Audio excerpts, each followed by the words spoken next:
Today in Istanbul, Sergei Lavrov says that resuming peace talks with Ukraine is not a top priority. Tomorrow will be elections in Bulgaria. On Sunday, where this kind of Orban-like figure who's more pro-Russian, critical of Ukraine in the EU, is set to lead currently in the polls.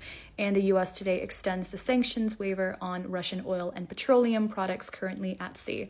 I'm Sophia Marie. Let's get into news of the region. Today in Istanbul, for a conference, I believe, there was Sergei Lavrov, the Russian PM, said that resuming peace talks with Ukraine is not a top priority for the Kremlin. He said, quote, "We view positively the possibility of resuming negotiations in Istanbul.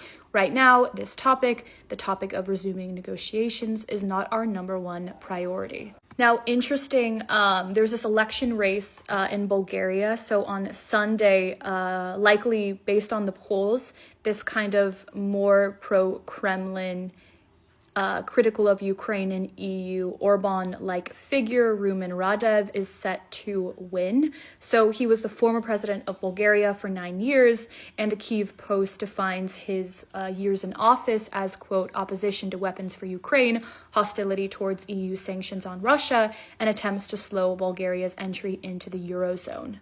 Some people are calling him like a, quote, moderate Orban-like type figure. Obviously, Bulgaria joined the Eurozone and started using the euro at the top of this year on January 1st. So this Sunday, Bulgarians will vote in what is the 8th election in 5 years while this political turmoil in Bulgaria is ongoing.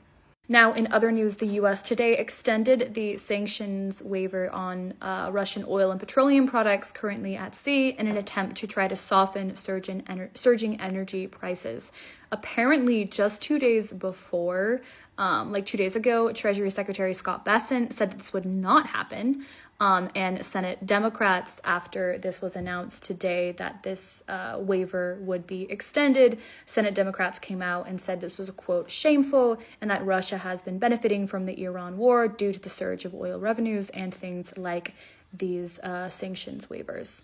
That's it for news today. We'll see how these elections in Bulgaria go tomorrow, but that figure is in the polls right now, expected to win. Make sure to like and follow. I post these updates on the Russian, East European, former Soviet space every single day.